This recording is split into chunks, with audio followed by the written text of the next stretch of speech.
Greetings, fellow brainiacs. This is the Brain Software Podcast, episode 149, coming to you simultaneously from Hypno East on the shores of Lake Scugog and the Hypnotic World Epicenter, Toronto, Canada. I'm Chris Thompson, and today, Mike Mandel and I continue our discussion on conversational hypnosis. This is part 2, so stay tuned.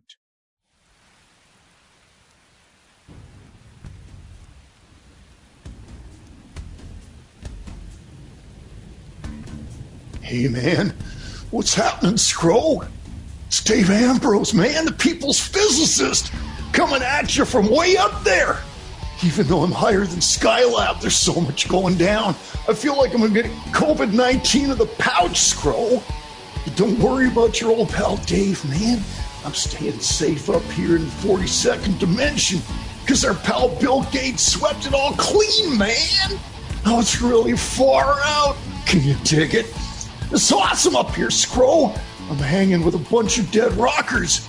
I just had breakfast with Dimebag Darrell, Jim Morrison, and Keith Richards. Neil Young's on his way up soon, man. So let's get to answering a question from our physics email bag. A question comes in from Zach Wild, who asks, whatever happened to that old tranquility we used to know, Pouch?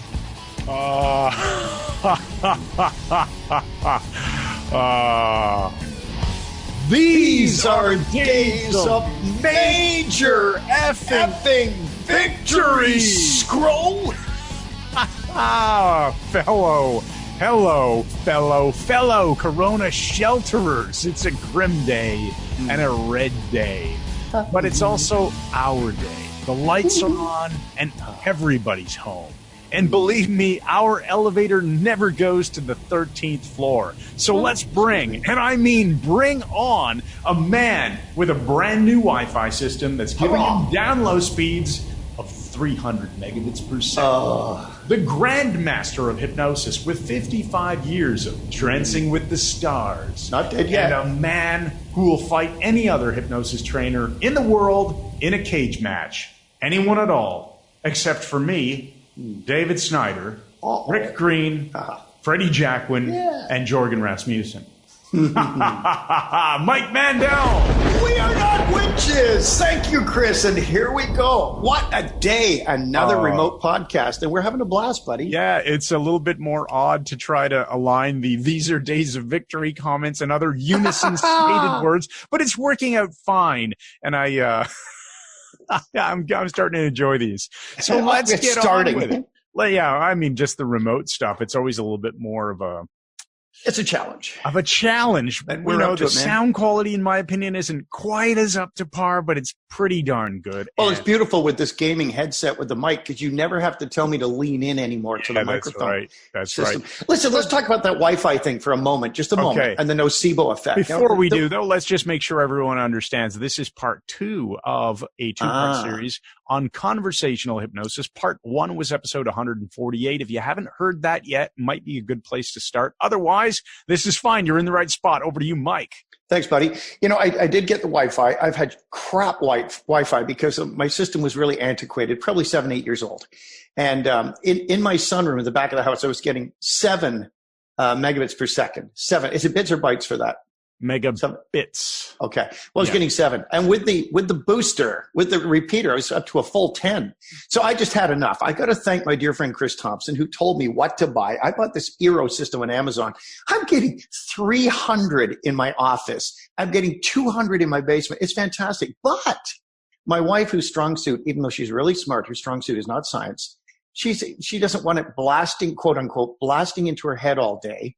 And she thinks it's going to cause cancer in the next 20 minutes. And I had to explain. I said, this thing, it throttles down when you're not using it. It's smart.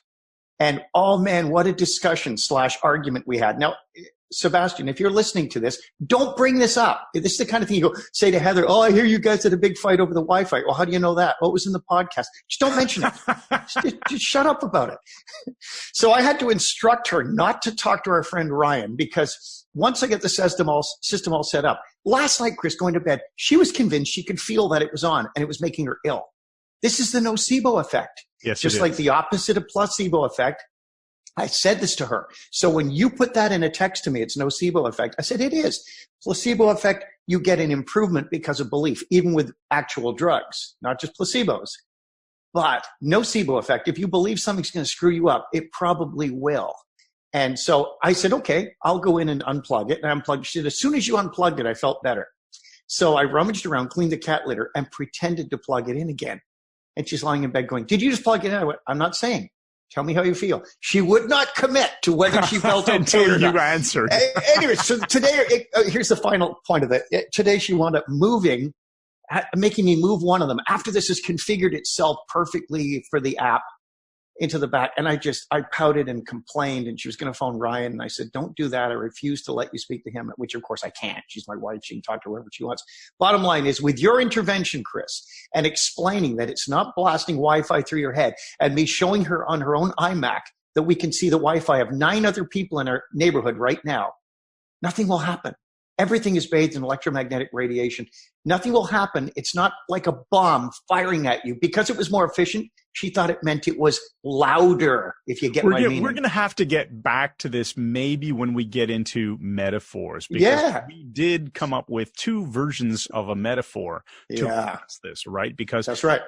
If we put this back into terms of conversational hypnosis, people oftentimes have already hypnotized themselves into certain things. So, for example, they're already hypnotized to feel that this is bad, and therefore it causes problems. And if you design a metaphor that changes the way they see the situation, all of a sudden the problem goes away, right? Chris, that's brilliant. And you're pointing out it's hypnotic, and it is. We're not talking eyes closed hypnosis, but it is the same thing. And I'll add to what you just said, still hypnotic.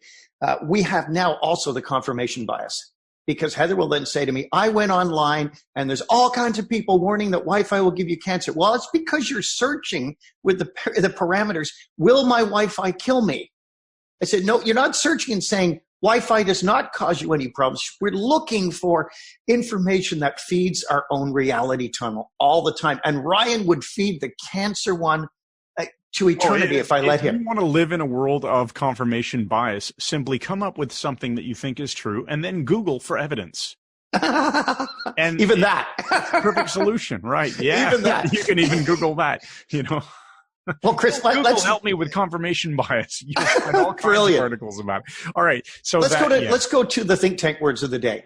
All right. Let's go through them. So we've got description, ratio, and winner. Okay. So when you see description, you know what comes to mind with me? How we use over description hypnotically to make pain disappear. You know, like someone has a headache. If you keep over describing it, asking the person to describe it in more finely reduced detail over and over, chunking down smaller and smaller, it'll often disappear. I know you've done this. I've done this. Well, so if you over describe something that's really boring, does it suddenly become exciting and less boring? Do you collapse the boredom, Mike? Oh, what a question. What a question. Because we know that if you get together with your friends and you overly describe a fun evening, get a pen out and a pad and say, why is this a fun evening? Let's try to figure it out. Everybody will get really mad because we're all together for the first time in 2 years. Oh, we just had a good meal. Keep going, keep going. What about the meal did you like? It'll fall apart. The evening will become crap very quickly. Yeah, description can wreck things. In fact, I want to ask you this as a wine connoisseur, Mike. Why is it that wine people tend to overdescribe wine? To me, it wrecks it. I just want to enjoy the flavor. I don't want to describe all the subtle notes. Yeah, you're completely right, Chris. When I was a wine writer, when I wrote Deacon Dr. Fresh, the blog, and started getting cases of Bordeaux showing up at my door, I learned from 2 phenomenal people. But the one I got most of my wine education from, Billy Munnelly, he didn't deconstruct it into fine detail. So I detect a hint of mint. He said, what is the feeling you get from this? Yeah. That's one simpler. Of warmth. Oh, one of freshness, one of energy. So he divided wine into 6 different categories. Is it energizing? Is it refreshing? It's way more effective because over describing it. Yeah, you're right. It will just implode and disappear. I think that Billy Munnelly is now known as Mr. 80-20 of wine analysis. He's taken the 20% that gives you 80% of the appreciation, right? You're right, man. He is my Derek Balmer of wine, just a dear friend, went to Ireland and Italy with him. Okay. Another thing about that, because here's another hypnotic thing. Do you know that wine always tastes better in the presence of the winemaker? That's it's true. This is well established in the industry. A mediocre wine in the presence of the winemaker will taste phenomenal. It's astounding. So that's why if I head out to Niagara on the lake and I start visiting wineries and tasting them at the actual place that they're made, they're going to taste better in my mind. That's right. And you get them home and they're crap. You're wondering what was I thinking. And it's hypnotic, Chris. It fits into our podcast. It's hypnotic. Okay, you go with the next word, ratio. Okay, ratio. I mean, I was just so glad I was looking at these, Mike, and said, finally, 3 think tank words that I understand. I don't have to ask you what they mean. Well, you should increase your vocabulary. We're not gonna even try to come up with a definition for that. It's a math term for those of you out there who are not math people. Then you'll find that your ratio of things you appreciate versus things you don't appreciate isn't necessarily where you want it to be right now, but that's fine. What does ratio make you think of? Maybe the amount of time in a day that I spend doing things that is fun. Yep, that's good. Things that are I'm fun. thinking the ratio of crap Wi-Fi that I had to my ratio of phenomenal Wi-Fi that I now have. Mm-hmm. Yeah. But when I think of ratio, I think of bucketing 2 categories. A versus B, and even odd or whatever. People, smart, dumb. Okay, what about hypnosis? Now, you know what I think of ratio with hypnosis? If we're going very directive, in-your-face shock inductions, the ratio of words we will use compared to the ratio of words we will use in conversational hypnosis. Oh, good one. Yeah. So we're using far more words, more fluff in conversational hypnosis than we're going to use if we're creating a PGO spike. Right. Which makes me feel like a winner. Or the ratio of words in a Ken Sweatman story versus a normal description of something. That's funny you should say that. I watched a movie last night, and the guy was on the witness stand, and the lawyers had grilled him beforehand, trained him. And he couldn't stop Ken Sweatman's story. They kept saying, shorter, please. Too many words. Stop talking. It was fantastic. I'm yelling, Ken Sweatman's story. Now, I feel like a winner, Chris. And this is interesting because this is a hypnotic word too. Winner, okay. This is a label. Yes, if you label yourself as a winner, like not label your kid as perfect. You label your kid as a winner. You're labeling your kid as someone who will find a way to succeed. Yes. I think that if you label yourself as a winner instead of a freaking idiot, that's a powerful thing too. And something I think you should consider. Yeah, I like that idea, and I want to come back to the idea something you should consider. I'm a comic genius. When you frame someone as a winner, you could also then say, well, you could frame someone as you're smart. And if you tell a child, we've said this on the podcast before. Yeah. Oh, you're so smart, Johnny. Guess what? If Johnny feels like he doesn't understand something, he's not going to want to even try. I hate to use the word there, but you know what I mean. Right. Not going to make the effort because it might invalidate his smartness, and that's not good. So always have a reason. You're a smart person, or you're a winner. Why are you a winner?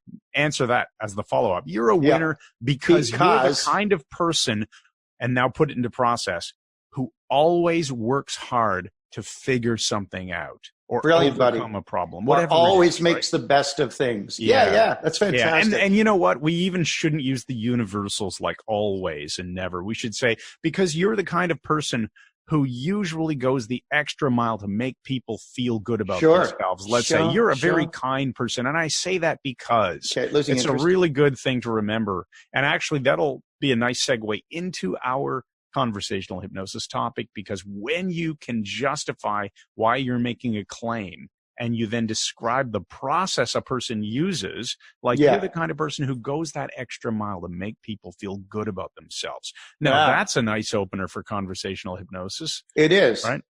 And let's recap quickly what we said in part 1. First of all, we said that all conversation is hypnotic because any kind of conversation of any note, of any content, tends to draw our attention inward, which is what we call downtime in NLP terms, or trance in hypnosis, as we begin some form of consideration of the meaning of the language. Right. And we were talking about conversations that invoke emotions and things like that, as opposed to conversations about data, right? Well, did you know, Mike, I went to the store and I was looking for a new computer, and they had different processors available at different price points. Boring, not really emotional in any sort of way. Not the kind of conversation that we would consider hypnotic, right? It's not going to engage the person. Exactly. But if we were talking about a similar subject and suddenly I invoke, the excitement about being able to take this brand new piece of electronic equipment home and imagining all of the great, wonderful new things that I was going to be able to do with it if I was focusing the conversation more towards that, it would be. You're talking about my Wi-Fi, aren't you? Yeah, there you go. Or anything, right? Yeah. Okay. So conversations that invoke emotional responses are particularly hypnotic as opposed to just data driven or information. Right. And we said that covert hypnosis is only conversational hypnosis that you haven't told the person about. If you're not saying, okay, let's do some conversational hypnosis now, they're like, what? If you don't tell them, it's covert. That's all. Doesn't mean you're doing it for a nefarious purpose of any kind.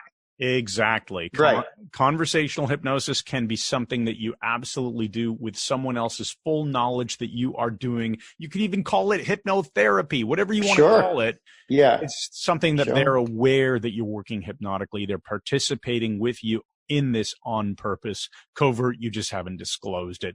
And so long as you're using this for good purposes, telling a story to someone can be hypnotic, but you haven't said, oh, I want you to listen, Mike, to this hypnotic story I'm about to tell you. Yeah. Right? And Kids' stories would be a good example of that. Storybooks for children. Storybooks for children. Mandel wrote one called The Adventures of Anybody. Nice. And it was kind of interesting. Now, wondering, we talk about wondering. This opens the mind to different kinds of shifts, and so does curiosity. Wondering is a state of curiosity. Would you agree with me on that? Absolutely. I was just going to say the same thing. I was wondering when you would bring that up, Mike. And I'm curious as to why you're chiding me for just following the script here. So being curious, wondering, it opens sensory channels, right? For gathering information and considering the emotions. It's a wonderful thing to wonder, isn't it? And all of that helps to cascade us into downtime in NLP terms, right? Which is trance. And the opposite of that, of course, being uptime, which the meta model keeps us in uptime, pure information without putting our own inner interpretation, et cetera, on it. We're reacting to what's actually there. And now, I wanted to just quickly say too, with respect to uptime and downtime, maybe a good example of this would be, so Mike, I'm sitting in my backyard, the weather, it's now spring. Hey, COVID-19, can't really go anywhere, but I can enjoy my backyard. Now, if I stand in my backyard and I become aware of every bird in a tree and the squirrels running around and what my dog is paying attention to and what I have to do to maintain that yard, the grass cutting that's got to go on and the gardening and the whatever, that's more of an uptime trance. I'm aware. I'm putting all my awareness on the things that are out there.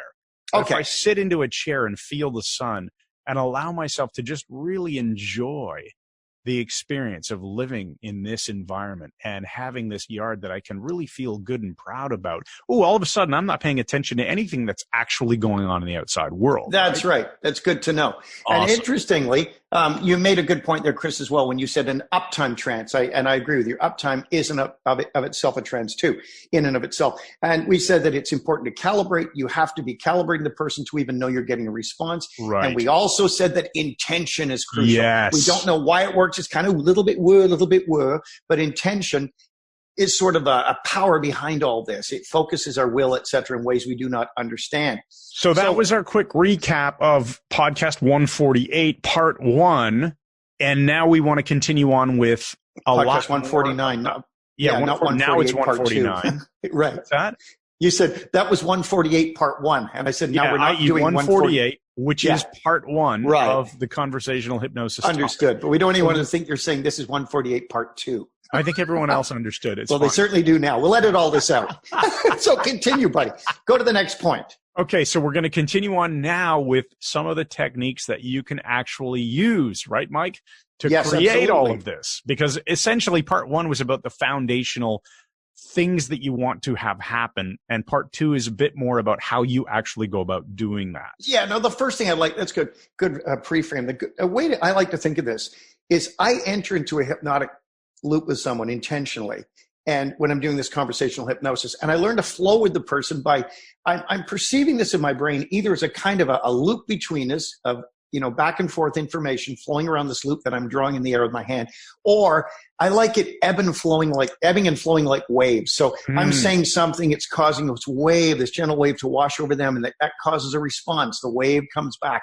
And that kind of visual for me makes it work really well because it ties into my calibration skill, which of course, as you know, is legendary, picking up Richard White's shoulder injury and curing it from across the room. But all of these wonderful things can be helped by simple principles. And again, that ebb and flow, the wave thing works well for me. Nice. I like it very much. Okay. So where do we want to go first? Do you want to talk about presenting options? Yes. And how because, okay, let's actually back up and just say this. With respect to Ericksonian language, the entire idea here is to make sure that what you're saying is represented as something that can be felt as true for the other person or verified in some other way. Yes. So as long as you're presenting options rather than facts, like, Mike, I know that you're relaxed right now. No, I don't know that, but I can say that it's possible for a person to relax right now. Mm-hmm. That's an option. Or things that are absolute truisms. You can feel that chair underneath you. Well, of course they can. And yeah, presenting options, you might. You may. Perhaps. I mean, perhaps is great. Perhaps you're wondering where this is going next. So words like may, might, perhaps, can, possible. Those are all things that are either possible or optional. And the great thing about this, Chris, is this is pure Milton Erickson. By offering options, it becomes, listen to me, guys, you want to learn conversational hypnosis, get this one point, it's crucial. By offering options, you make it impossible to fail. Yes, that's a really good way to think about it. And it's because if I'm saying you may sink into that chair, it also means you may not. Right, exactly. Okay, so we're going to be using words that imply that there are options. Now, how are we putting all those words together, Mike? Well, we like to do what we call the run-on sentence or the never-ending sentence. And the way this works is the whole principle of Zeigarnik loops. The Zeigarnik effect is if a loop is left open, it causes us some degree of consternation. We want that loop shut. And my experience is men need this more than women generally. We discuss a point in an argument. We want that box nailed shut. That's over. We don't want the box opened up and then let's go root around in it again. And we have this need for closure. Everyone does. When we do a long run-on sentence where the meaning is continuously shifting and expanding, and you can talk about that rolling sheet of paper, the roll of paper, if you like, what happens is there is no closure. We're continuously developing the thoughts and feelings that has the effect of drawing the person's attention inward, which is downtime, which is hypnotic trance. Right. And provided you do this once you have established rapport with the other person so that they're not likely to say, oh, sorry, gotta go, got a bus to catch, I got a phone call to make, whatever it is. Once you've drawn them in, you've established rapport, and then you begin talking using exactly what Mike said, possibilities. It's possible for a person to consider where they might want to eat dinner tonight. It's also possible for them to consider new ways that they can achieve the results in their life that they've been so deeply searching for with respect to fitness or wellness or whatever it is that you want to direct the attention to. And it'll cause them to go into what you just described nicely as that downtime trance while you're talking. It absolutely will, Chris. And by using connections like and as, that's what enables us to frame these long sentences. And as we put the sentences together, and as the other person begins to recognize within themselves the feelings that are attendant to all that we are creating, and as they examine those feelings and start to wonder, I mean, really wonder and understand. I'm talking verbal fluff here.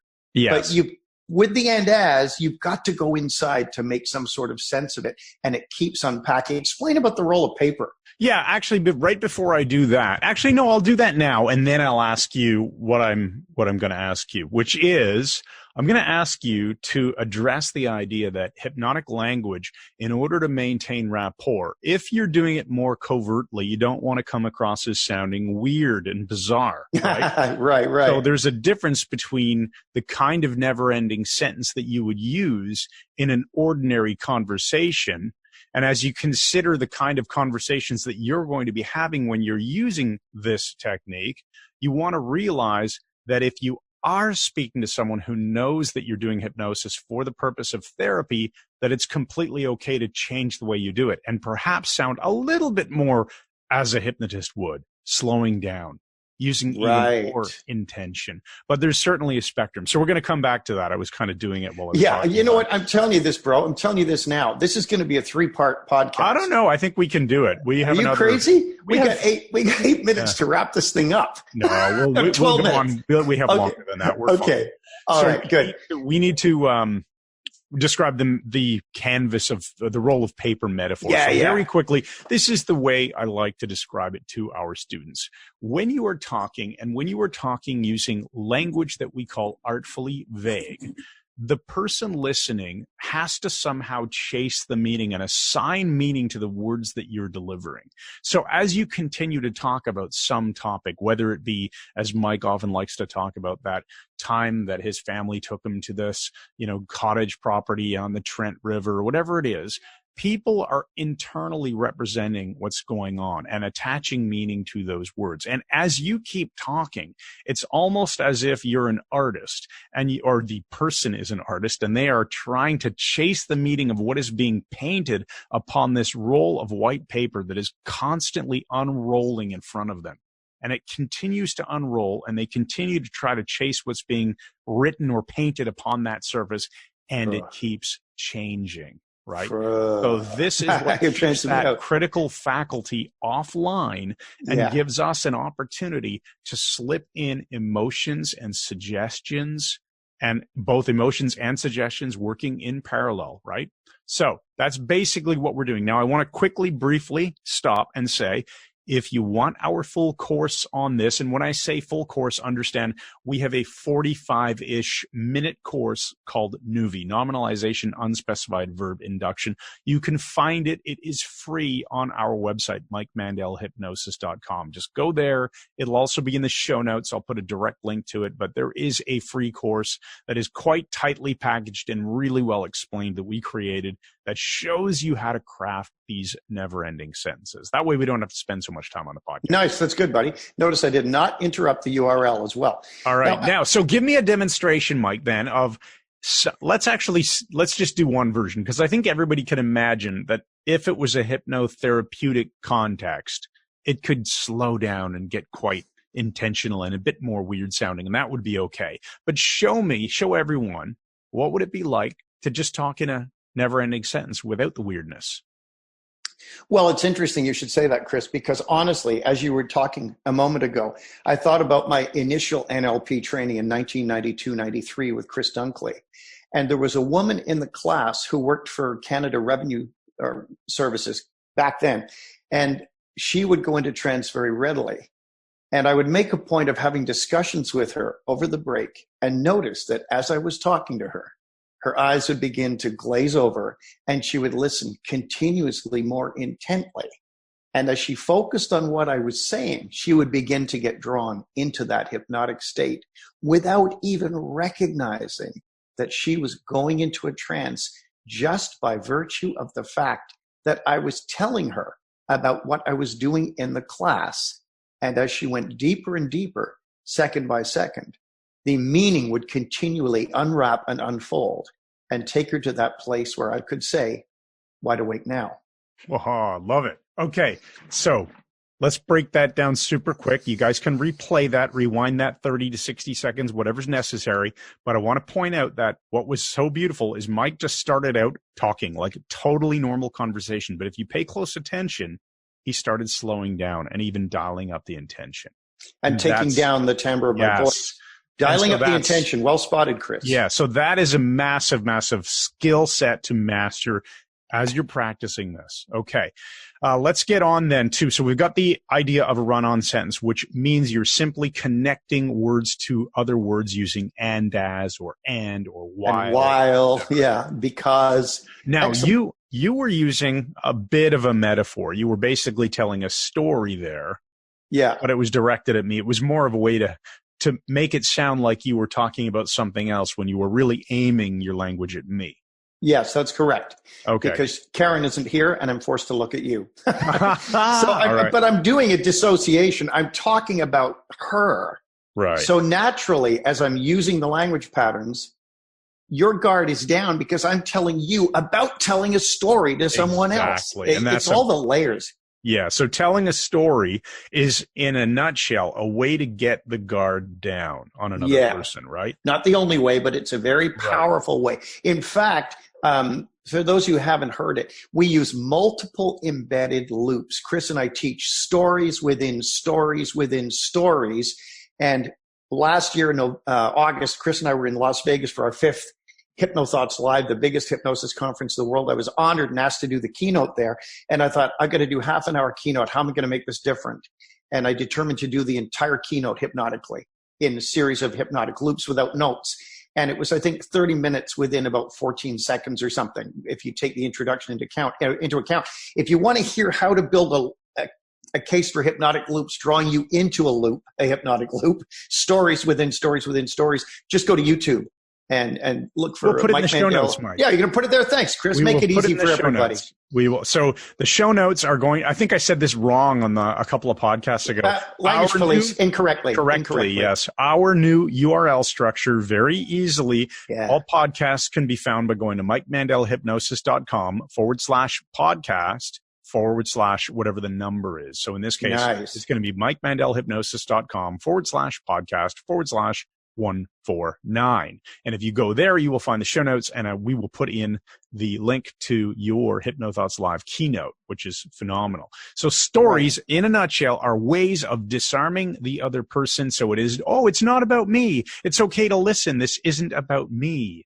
That's right. And that's why kids go into trance so well, because when you say, let's pretend, or let me tell you a story, or it was a dark, stormy night, kids begin to go into trance right away. Yeah, the idea of, can you imagine or can you pretend, that definitely creates this feeling of, oh, it's okay, it's safe, it's normal. Right. And I was going to also suggest, when you were talking about the idea of storytelling, I mean, if I want my kids to clean up their mess and I don't want to be direct about it, I can be almost direct about it by talking about a time when I remember my father asking me to clean up after a mess that I had made.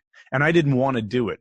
But after X and Y and Z happened, I realized that it was my duty to do my part, to keep the house clean, to keep the family together, whatever. You can come up with ideas.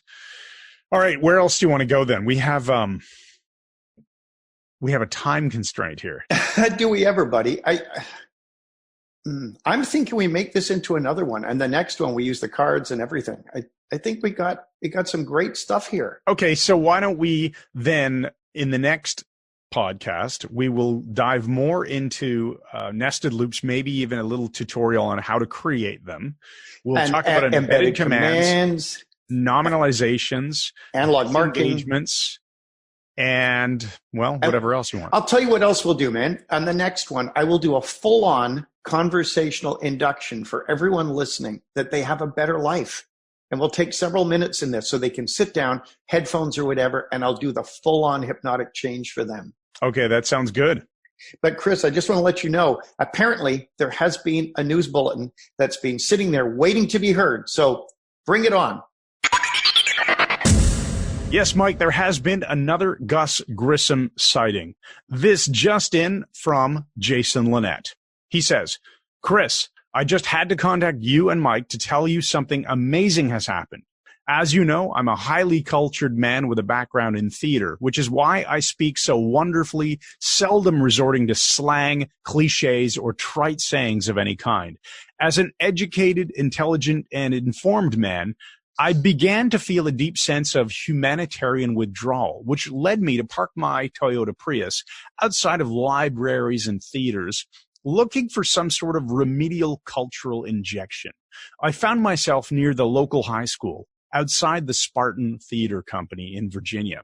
The lights were off, but there was someone moving about inside the building. I wanted to be sure it wasn't an intruder. So I crept up to the window and climbed the tree with my iPhone 5 in hand, ready to photograph any ne'er-do-well I might discover there.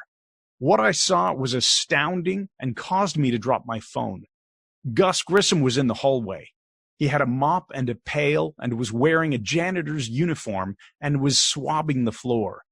Some sort of astronaut's sixth sense must have alerted him, because he instantly noticed me and fled. It was the finest moment of my life. As you know, I help people, but this experience helped me in more ways than you can imagine. I was in a phenomenal and resourceful state all the rest of the day with fond desire to be an astronaut, or at least build some sort of space conveyance. It was the best day of my life. Lynette went on to report that he was sorry he dropped the iPhone 5, which shattered on impact as he wanted to take a picture for his dear friend Ken Guzzo, who is apparently obsessed with Grissom. Lynette stated that Grissom was extremely fit and his coveralls were well designed with the NASA logo on the back. He appeared to be in good health with a well-trimmed brush cut and seemed a little tired around the eyes. Back to you, Mike. So Chris Grissom is in Virginia now. Absolutely astounding. I wonder when his venture will end. So I think you should give us the empowering question, Chris. Well, it is time to ask the empowering question. I want you to ask yourself, what kind of conversations will I have now that I'm entirely aware of all the hypnotic shifts that are occurring, even now? And how will I remember to calibrate the other person's shifts in states as they go in and out of trance? Nice, buddy. Nice. I'm going to give a really short metaphor. It's called Jeopardy and the Slow Thinker. I had a family member who I won't name would drive me nuts. We'd answer a question in Jeopardy. And as you know, Chris, my huge schema, light speed brain, I would answer the question instantly. And he would then repeat the answer about 2 seconds after everybody else. So it was Statue of Liberty. And then he'd go, the Statue of Liberty. Like as though he got it right after I've said it. But then this spread into a whole other area of life that drove me nuts. My wife and I were talking about this last night. We'd be at a family gathering and I'd say one of my usual insanely British, witty, brilliant lines. Everybody would laugh and he would then immediately repeat my line word for word and then expound upon it like it was his freaking joke. Like just trying to jump in on my humor. Drove me absolutely crazy. I need to do a treatment on myself. Oh, that is awesome. Thanks, everybody, for listening. This has been episode 149, part 2 of what is now officially a 3-part series on conversational hypnosis. We hope you enjoyed it. We will be back with 150, part 3 on conversational hypnosis. In the meantime, make sure you check out the show notes for this so you can get the free Nuvi course. And we will speak to you again in the next episode. Thanks again. And good night. Good night. I was in Quebec once. Let me tell you this, Chris. I was in Quebec once with my wife, and we were in a restaurant. And I said to the waiter, I like the way they give you a glass of water with your dinner here, and you don't have to ask for it. I get so terribly thirsty sometimes. I get kind of panicky. I was in a restaurant once. I put a lot of salt on my food, and I said, "Have a glass of water, please. I'm starting to panic." That's just a horrible, horrible thing at supper time. I was a real guy in Quebec. I'm not kidding.